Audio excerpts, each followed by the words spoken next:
টানা ৫ মাস ঊর্ধ্বমুখী মূল্যস্ফীতির হার, নিত্যপণ্যের দাম বাড়ায় নভেম্বরে দাঁড়িয়েছে ৫.৯৮%।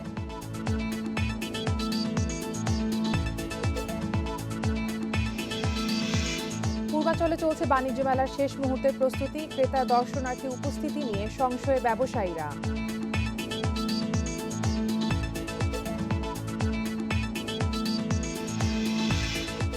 তৈরি পোশাক রপ্তানি করে মালদ্বীপে ভালো অবস্থানে বাংলাদেশিরা, খরচ কমাতে সরাসরি জাহাজ চালুর দাবি।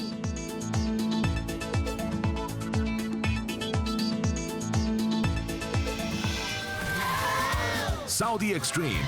Enjoy smooth speed. আমন্ত্রণ অর্থনীতি সারাদিনে আপনাদের সঙ্গে আছে আমি কপ্তিয়া মুমতাহানা। শুনছিলেন শিরোনাম, এবারে জানাবো বিস্তারিত।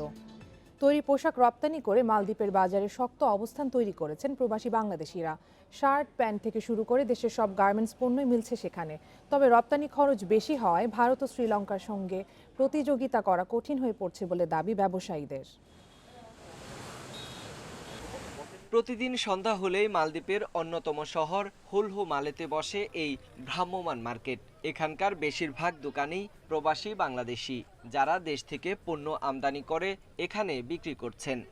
এই দোকানের সবগুলো পণ্যই মেড ইন বাংলাদেশ, আর এখানে কাজ করছেন বাংলাদেশিরাই। এই মার্কেটে যতগুলো দোকান রয়েছে তার সবগুলোতেই প্রায় বেশিরভাগই বাংলাদেশি। তাই পার্থক্য করার উপায় নেই এটি গুলিস্তান না মালদ্বীপ। আমদানি নির্ভর মালদ্বীপে শার্ট, প্যান্ট, টি শার্ট সহ সব ধরনের গার্মেন্টস পণ্যের ব্যাপক চাহিদা রয়েছে। তবে রপ্তানি জটিলতায় বাজার ধরতে হিমশিম খাচ্ছেন প্রবাসী বাংলাদেশিরা। প্রোডাক্ট সব বাংলাদেশ থেকে আনতেছি। আমার বস মালিক, আমি হলো ইম্পোর্টার করে আমি বসের নামে আনি। এয়ারপোর্ট বর্তমানে ভাড়া বেশি, এটা যদি ডিসকাস করে আমাদেরকে একটু কম প্রাইসে দেয় তাহলে আমরা আনতে সুবিধা হবে, বিক্রি করতে সুবিধা হবে। রপ্তানিকারকরা বলছেন ভৌগোলিক কারণেই মালদ্বীপের বাজারে সুবিধাজনক অবস্থানে রয়েছে ভারত ও শ্রীলঙ্কা। তবে বাংলাদেশ থেকে সরাসরি কার্গো জাহাজ চালু করা গেলে বড় হবে মালদ্বীপের বাজার। আমাদের পণ্যের দাম অনেক কম, কিন্তু ভাড়ার কারণে আমাদের দামটা অনেক বেশি পড়ে যায়। সরাসরি বাংলাদেশ থেকে অন্ততপক্ষে জাহাজের ব্যবস্থা, অথবা সরাসরি না হোক অন্ততপক্ষে সেটা যদি ইন্ডিয়া অথবা শ্রীলঙ্কা হয়েও আসে, তারপরে কিন্তু আমাদের ভাড়াটা অনেক কমে যাবে। যে কোনো দেশের কোনো নাগরিক এখানে নিজ নামে কোনো ব্যবসা করতে পারেন না। মালদ্বীপের কোনো একজন কারোর সাথে তার হয় পার্টনারশিপে যেতে হয়। পার্শ্ববর্তী দেশের তুলনায় আমরা এই পরিমাণটা যদি আমদানির পরিমাণটা যদি বাড়াতে চাই, তাহলে সেই ক্ষেত্রে আমাদেরকেই জাহাজ চালু করার চেষ্টা করতে হবে। বর্তমানে মালদ্বীপে ৫ লাখ মানুষ বাস করেন, যার মধ্যে ১ লাখ প্রবাসী বাংলাদেশি। সোহেল রানা, ইন্ডিপেন্ডেন্ট নিউজ, মালদ্বীপ। টানা ৫ মাস ধরে দেশে বাড়ছে মূল্যস্ফীতি। নিত্যপণ্যের দাম বাড়ে নভেম্বরে হার পৌঁছেছে প্রায় ৬%। এদিকে শহরের তুলনায় গ্রামের মূল্যস্ফীতি আরও বেশি। পরিসংখ্যান ব্যুরোর সাম্প্রতিক প্রতিবেদনে উঠে এসেছে এসব তথ্য। দেশে প্রতিনিয়তই বাড়ছে নিত্যপণ্যের দাম। চাল, ডাল, তেল থেকে শুরু করে জ্বালানি সব পণ্যের দামই বাড়তি। এর প্রভাবে বাড়ছে মূল্যস্ফীতি। চলতি বাজেটে মূল্যস্ফীতি ৫.৩% নির্ধারণ করা হলেও বর্তমানে তা দাঁড়িয়েছে প্রায় ৬%। বাংলাদেশ পরিসংখ্যান ব্যুরোর সাম্প্রতিক প্রতিবেদন বলছে, নভেম্বরে দেশের সার্বিক মূল্যস্ফীতি ৫.৯৮%। অক্টোবর মাসে এই হার ছিল ৫.৭%। গত বছরের নভেম্বরে এই হার ছিল ৫.৫২%। এদিকে নভেম্বরে খাদ্য মূল্যস্ফীতি ৫.৪৩%। অক্টোবরের তুলনায় যা ০.২২% বেশি। আর খাদ্য বহির্ভূত মূল্যস্ফীতি এক মাসে ০.৩৯% বেড়ে হয়েছে ৬.৮৭%। অক্টোবরের তুলনায় নভেম্বরে চাল, আটা, ময়দা, চিনি, ব্রয়লার মুরগি, ডিম, পেঁয়াজ, সবজি সহ প্রায় সব ধরনের খাদ্যপণ্যের দাম বেড়েছে, জানিয়েছে বিবিএস। নভেম্বরে গ্রাম এলাকায় সার্বিক মূল্যস্ফীতি বেড়ে হয়েছে ৬.২০%। অক্টোবরে যা ছিল ৫.৮১%। শুধু খাদ্য মূল্যস্ফীতি ৫.৬২% থেকে বেড়ে নভেম্বরে দাঁড়িয়েছে ৫.৯০%। Irin Khatun, Independent news, Dhaka. এদিকে বিভিন্ন জেলায় ভরা মৌসুমে খুচরা বাজারে বেড়েছে চালের দাম। প্রকারভেদে প্রতি কেজিতে বেড়েছে 2 থেকে 8 টাকা পর্যন্ত। হঠাৎ চালের দাম বাড়ায় বিপাকে পড়েছেন সাধারণ মানুষ। এজন্য মিল মালিকদের সিন্ডিকেট ও বাজারে নজরদারির অভাবকে দুষছেন ভুক্তভোগীরা। যশোরে প্রকারভেদে প্রতি কেজিতে চালের দাম বেড়েছে 2 থেকে 8 টাকা। সপ্তাহের ব্যবধানে বাসমতি 62 থেকে বেড়ে 70 টাকা, 54 টাকার মিনিকেট 60, কাজললতা 5 টাকা বেড়ে 59 টাকা, BR10 6 টাকা বেড়ে 57 টাকায় বিক্রি হচ্ছে। বেড়েছে মোটা চালের দামও। আর দাম বাড়ার কারণ একটাই, বাজারে মালের আমদানি খুবই কম। বড় বড় মিলাররা যেভাবে নিয়ন্ত্রণ করে বাজার সেভাবে নিয়ন্ত্রণ হয়। ধানের দাম বেড়েছে, প্রতিটা মিলে রেট বাড়াই দিয়েছে, আমরা যেভাবে কিনছি সেভাবে বিক্রি করছি। বাজারে ধানের দাম বেশি, তার উপর মিল মালিকদের কারসাজিতে এই সংকট তৈরি হয়েছে বলছেন খুচরা ব্যবসায়ীরা। এখন এই ব্যবসাটা চলে গেছে মূলত বড় বড় ইন্ডাস্ট্রি মালিকের হাতে। তারা 1 বছরের ধান একসাথে কিনে নেয়, নিলে বাজারে ধানের ক্রাইসিস পড়ে, বাজারে ধান থাকে না। যে ধান থাকে যার যেটুকু রাখে তখন দাম বেশি চাই, বেশি দামে বিক্রি করে। চালের দাম হঠাৎ বেড়ে যাওয়ায় বিপাকে পড়েছেন নিম্ন আয়ের মানুষ। এজন্য সরকারি নজরদারির অভাবকে দুষছেন তারা। কিনে খাওয়াটাই মুশকিল হয়ে যাচ্ছে, সরকার এগুলো দেখে না তো, সত্যি কথা। স্বল্প আয়ের ভীষণ অসুবিধা এবং এটা ক্রয় ক্ষমতার বাইরে দিন দিন চলে যাচ্ছে। এক সপ্তাহে পাবনার বাজারে সব ধরনের চালের দাম বেড়েছে 1 থেকে 2 টাকা পর্যন্ত। মিল থেকেই বেশি দামে কেনার কথা জানিয়েছেন খুচরা ব্যবসায়ীরা। বেশি দামে কিনলে বেশি দামে বেচতে হবে, এখন স্থিতিশীল যে দামে কিনতেই সেই দামে বেচা। মিলাররা ধান কিনতেছে বেশি দামে, বিধায় আমাদের চাল একটু বস্তায় 20-30 টাকা বেশি দামে বর্তমান চিকন চালগুলি বিক্রি করতে হচ্ছে। রংপুরে প্রতি কেজি বেড়েছে 3 থেকে 4 টাকা। ব্যবসায়ীরা সিন্ডিকেটের কথা বললেও মিল মালিকরা অজুহাত দিচ্ছেন ধানের দাম বৃদ্ধির। লক্ষ লক্ষ বস্তা ধান এবং চাল স্টক রাখিয়া সীমিত আকারে বাজারে ছাড়িয়া এরা মুনাফা লুটার জন্য চেষ্টা করতেছে। এই সিজনে আমার 2000 বস্তা ধান আমার মিলে নাই, অথচ আমার প্রতিদিন ধান লাগতেছে 900 বস্তা ধান। দিনাজপুরে বিড়ি 29, 48 থেকে 50 টাকা, বিড়ি 28, 50 থেকে 52 টাকা, মিনিকেট 58 থেকে 60 আর নাজিরশাইল 65 থেকে 70 টাকায় বিক্রি হচ্ছে। Mamunur Rashid, independent news desk. কয়েকদিন পরে শুরু হতে যাচ্ছে ঢাকা আন্তর্জাতিক বাণিজ্য মেলা। পূর্বাচলের স্থায়ী প্রদর্শনী কেন্দ্রে মাসব্যাপী আয়োজনের এখন চলছে জোর প্রস্তুতি। যদিও ঢাকা থেকে বেশ খানিকটা দূরে এই মেলা কতটা জমবে তা নিয়ে সংশয় ব্যবসায়ীরা। এই জন্য ক্রেতা আকৃষ্ট করতে ভিন্নধর্মী উদ্যোগ নিচ্ছেন তারা। 1 জানুয়ারি থেকে শুরু হতে যাওয়া বাণিজ্য মেলার প্রস্তুতির কাজ চলছে পূর্বাচলের স্থায়ী প্রদর্শনী কেন্দ্রের ভেতরে বাহিরে। কয়েকদিনের মধ্যেই প্রতিষ্ঠানের চাহিদা অনুযায়ী স্টলের অস্থায়ী কাঠামো তৈরির কাজে ব্যস্ত শ্রমিকরা। স্টল, মিনি প্যাভিলিয়ন মিলে এবার 225টি প্রতিষ্ঠান অংশ নিতে যাচ্ছে, যার মধ্যে থাকবে তুরস্ক, ভারত, থাইল্যান্ড সহ কয়েকটি দেশের 15টি স্টল। আমি গত 10 বছর ধরে বাণিজ্য মেলায় অংশ নিচ্ছি। এবার নতুন জায়গায় মেলা হতে যাচ্ছে। এটি একটি আন্তর্জাতিক মানের প্রদর্শনী কেন্দ্র। আশা করি ভালো বেচাকেনা হবে, ক্রেতারাও ভালো অভিজ্ঞতা পাবেন। পুরানো মেলা প্রাঙ্গণ আগারগাঁওয়ের তুলনায় আয়তনে অনেক ছোট হওয়ায় এখানে সুবিশাল প্যাভিলিয়ন থাকছে না।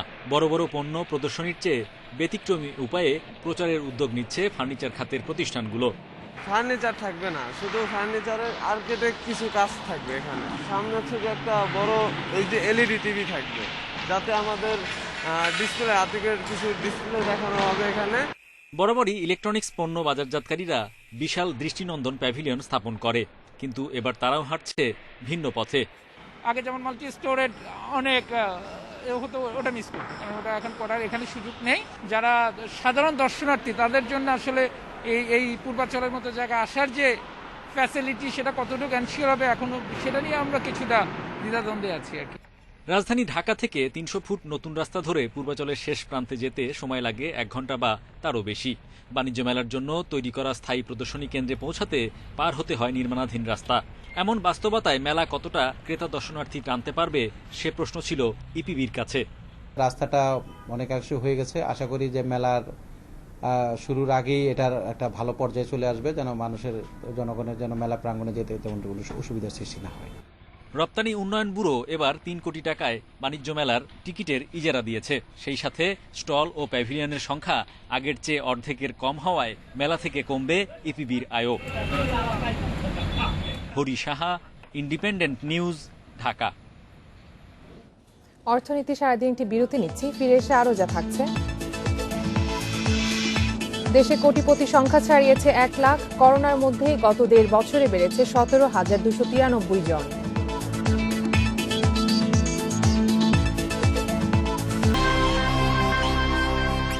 বিরতির পর আবারও আমন্ত্রণ অর্থনীতি সারাদিনে। Bonel optimized technology আর high quality fabric, comfy mattress. মহামারীর মধ্যেও দেশে প্রথমবারের মতো 1 লাখ ছাড়িয়েছে কোটিপতির সংখ্যা, যেখানে করোনার মধ্যে গত 1.5 বছরে বেড়েছে 17,293 জন। বাংলাদেশ ব্যাংকের প্রতিবেদনে উঠে এসেছে এ তথ্য। হিসাব অনুযায়ী চলতি বছরের সেপ্টেম্বর শেষে দেশে মোট আমানতকারী সঞ্চয় হিসেবে সংখ্যা দাঁড়িয়েছে 12,35,63,000। এর মধ্যে 1 কোটি টাকার আমানতকারী হিসেবের সংখ্যা 1,239,টি। এসব অ্যাকাউন্টে মোট আমানতের পরিমাণ 6,39,285 কোটি টাকা। আর 1 বছরের ব্যবধানে কোটিপতির সংখ্যা 12,749টি বেড়েছে বলছে কেন্দ্রীয় ব্যাংক। এদিকে করোনায় মানুষের আয় কমলেও কোটিপতি বাড়ার এই প্রবণতা আয় বৈষম্য আরও বাড়িয়ে দিবে বলে আশঙ্কা বিশ্লেষকদের।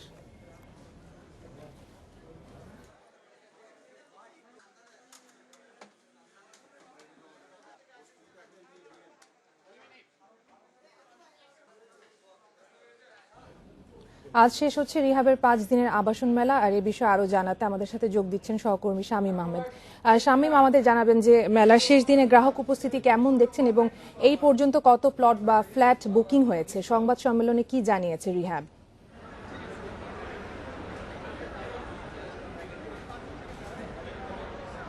জি দেখুন, আবাসন খাতের সবচেয়ে বড় মেলা দেশের মধ্যে যেটি হয় রিহাব ফেয়ার, সেটি কিন্তু আজকে শেষ পর্যায়ে এবং আজকে শেষ দিন, এবং শেষ দিনে এসে কিন্তু আমরা দেখতে পাচ্ছি যে মেলায় শেষ দিকে এসে গ্রাহক দর্শনার্থীদের উপচে পড়া ভিড় কিন্তু এখনো লক্ষণীয়। কিছুক্ষণ আগেই কিন্তু আমরা রিহাবের যে সংবাদ সম্মেলন ছিল সেটিতে কিন্তু আমরা দেখতে পেয়েছি যে তারা যে ব্রিফ করেছেন, আমি যদি বলি স্পেসিফিক করে, যে প্রায় 397 কোটি 38 লাখ টাকার প্লট এবং ফ্ল্যাট কিন্তু বিক্রি হয়েছে। এবং এর মধ্যে আরো স্পেসিফিক করতে গেলে যদি বলি যে শুধুমাত্র ফ্ল্যাট বিক্রি হয়েছে 198 কোটি টাকার, এবং প্লট বিক্রি হয়েছে 125 কোটি টাকার, এবং বাণিজ্যিক স্পেস যেটি রয়েছে সেটি কিন্তু 74 কোটি 38 লাখ টাকার বুকিং এবং বিক্রি হয়েছে। এবং আরেকটি বিষয় জানিয়ে রাখি যে মেলায় কিন্তু এবছর ক্রেতা এবং দর্শনার্থী প্রায় 19,000ও ছাড়িয়ে গেছে। এবং রিহাব কর্তৃপক্ষ থেকে যেটি বলা হচ্ছিল যে মূলত করোনার যে ক্ষতি হয়েছিল তাদের, আমরা দেখেছি যে করোনার সময় কিন্তু নির্মাণ কাজ ব্যাহত হওয়ায় কিন্তু অনেক নির্মাণ শ্রমিক সহ সবাই কিন্তু এই খাতে যারা জড়িত তারা কিন্তু বেশ হিমশিম অবস্থার মধ্যেই ছিল। এবং রিহাব কর্তৃপক্ষ যেটি জানিয়েছেন যে এবারের মেলার মাধ্যমে কিন্তু তাদের যে ক্ষতি হয়েছে সেটি কিন্তু তারা পুষিয়ে উঠতে পেরেছেন, এবং আস্তে আস্তে সামনে আরো পরিস্থিতি ভালো হবে বলে কিন্তু তারা মনে করছেন। এছাড়া আরেকটি বিষয় জানিয়ে রাখি যে মেলায় কিন্তু আমাদের সাংবাদিকদের পক্ষ থেকে কিন্তু প্রশ্ন করা হয়েছিল যে মূলত যেসব প্লট এবং ফ্ল্যাটের বুকিং করা হচ্ছে সেগুলো কি নির্ধারিত সময়ের মধ্যে কি গ্রাহকদের বুঝিয়ে দেওয়া হবে কিনা। তারা যেটি বলেছেন যে আশ্বস্ত করেছেন মূলত যে নির্ধারিত সময়ের মধ্যেই কিন্তু ফ্ল্যাট এবং প্লট বুঝিয়ে দেওয়া হবে। তারপরও কিন্তু গ্রাহক পর্যায় থেকে কিছু অভিযোগ আছে যে মূলত এখানে রেডিমেড ফ্ল্যাটের সংখ্যা কিন্তু সে অনুযায়ী ছিল না, এবং পাশাপাশি কিন্তু অন্যান্য রেডিমেড যে ফ্ল্যাটের যে দাম সেটি কিন্তু বেশ বেশি তাদের কাছে মনে হয়েছে। তারপরেও কিন্তু সব কিছু দিক মিলিয়ে বলা চলে যে এবারের মেলা রিহাব কর্তৃপক্ষ যেটি জানিয়েছেন যে বেশ সফল হয়েছে, এবং গ্রাহক দর্শনার্থীরাও কিন্তু বেশ সাড়া দিয়েছেন এই মেলায়। এই ছিল আমার কাছে রিহাব মেলা থেকে সবশেষ। আবাসন মেলা শেষ দিনের খবর জানাচ্ছিলেন সহকর্মী শামীম আহমেদ। চলে যাচ্ছি পরের খবরে। শেয়ার বাজারের উন্নয়নে আবারও ঋণ নীতিতে পরিবর্তন আনলো পুঁজিবাজার নিয়ন্ত্রক সংস্থা বিএসইসি। নতুন নিয়মে জেড ক্যাটাগরির কোনো কোম্পানির শেয়ার কিনতে মার্জিন ঋণ দেওয়া যাবে না। রোববার কমিশন সভা শেষে এক সংবাদ বিজ্ঞপ্তিতে এই সিদ্ধান্ত জানিয়েছে বিএসইসি। এতে আরও জানানো হয় জেড ক্যাটাগরি থেকে অন্য ক্যাটাগরিতে উন্নীত হলে মার্জিন ঋণ দিতে বাধা থাকবে না। তবে তালিকাভুক্ত কোম্পানির উচ্চতর কোনো ক্যাটাগরিতে পরিবর্তনের ক্ষেত্রে প্রথম 7 কার্যদিবস ওই সিকিউরিটির জন্য মার্জিন ঋণ পাবেন না বিনিয়োগকারীরা। আর নতুন তালিকাভুক্ত কোম্পানির ক্ষেত্রে প্রথম 30 কার্যদিবস থাকছে না এই ঋণ সুবিধা। এবারে শেয়ার বাজারের খবর। পতন কাটিয়ে ঘুরে দাঁড়ানোর চেষ্টায় দেশের 2 স্টক এক্সচেঞ্জ। সপ্তাহের দ্বিতীয় কার্যদিবসে ঢাকার শেয়ার বাজারের প্রধান সূচক বেড়েছে 39 পয়েন্ট এবং দর বেড়েছে লেনদেনে অংশ নেওয়া 52 প্রতিষ্ঠানের। তবে ডিএসইতে লেনদেন কমেছে 140 কোটি টাকার বেশি। অন্যদিকে চট্টগ্রাম স্টক এক্সচেঞ্জে সার্বিক সূচক বেড়েছে 153 পয়েন্ট। সোমবার মূল্যসূচকের উত্থানে লেনদেন শুরু হয় ঢাকা স্টক এক্সচেঞ্জে। লেনদেনের 1 ঘন্টায় প্রধান সূচক বাড়ে 59 পয়েন্ট। তবে সারাদিন লেনদেন চলে উত্থান পতনে। দিন শেষে ডিএসই এক্স সূচক 39.34 পয়েন্ট বেড়ে অবস্থান করছে 6669 পয়েন্টে। সূচক বাড়লেও লেনদেন কমেছে ঢাকার শেয়ার বাজারে। মোট লেনদেন হয়েছে 745 কোটি 10 লাখ টাকার শেয়ার, যা আগের দিনের চেয়ে 140 কোটি 51 লাখ টাকা কম। হাত বদলে অংশ নেওয়া 378টি কোম্পানি ও মিউচুয়াল ফান্ডের মধ্যে দর বেড়েছে 52 প্রতিষ্ঠানের, যেখানে দর বেড়েছে 196টির, কমেছে 142টির এবং অপরিবর্তিত আছে 40টি প্রতিষ্ঠানের শেয়ার দর। সবচেয়ে বেশি লেনদেন হওয়া প্রতিষ্ঠানের তালিকায় প্রথম অবস্থানে উঠে এসেছে বেক্সিমকো লিমিটেড, দ্বিতীয় বাংলাদেশ শিপিং কর্পোরেশন এবং তৃতীয় অবস্থানে এশিয়া ইন্স্যুরেন্স। শতাংশের দিক থেকে দর বৃদ্ধির তালিকার প্রথম অবস্থানে প্রাইম ইন্স্যুরেন্স, দ্বিতীয় বাংলাদেশ শিপিং কর্পোরেশন এবং তৃতীয় অবস্থানে অ্যাটলাস বাংলাদেশ। অন্যদিকে চট্টগ্রাম স্টক এক্সচেঞ্জে সার্বিক সূচক 153.13 পয়েন্ট বেড়ে অবস্থান করছে 19,421 পয়েন্টে। লেনদেন হয়েছে 43 কোটি 71 লাখ টাকার share. Koptia Mumtahana, independent news, Dhaka. এবারে জানাবো বিশ্বের প্রধান মুদ্রার সাথে টাকার আজকের বিনিময় হার। অপরিবর্তিত রয়েছে যুক্তরাষ্ট্রের ডলারের দর, বিনিময় হয়েছে 85 টাকা 80 পয়সায়। যুক্তরাজ্যের পাউন্ডের দর বেড়েছে, বিনিময় হয়েছে 117 টাকা 39 পয়সায়। ইউরোর দর বেড়েছে, বিনিময় হয়েছে 99 টাকা 10 পয়সায়। ভারতীয় রুপির দর অপরিবর্তিত, বিনিময় হয়েছে 1 টাকা 25 পয়সায়। দর অপরিবর্তিত সৌদি রিয়ালের বিনিময় হয়েছে 22 টাকা 96 পয়সায়। আরব আমিরাতের দিরহামের দর অপরিবর্তিত, বিনিময় হয়েছে 23 টাকা 47 পয়সায়। দর অপরিবর্তিত কুয়েতি দিনারের বিনিময় হয়েছে 285 টাকা 30 পয়সায়। মালয়েশিয়ান রিঙ্গিতের দর বেড়েছে, বিনিময় হয়েছে 20 টাকা 60 পয়সায়।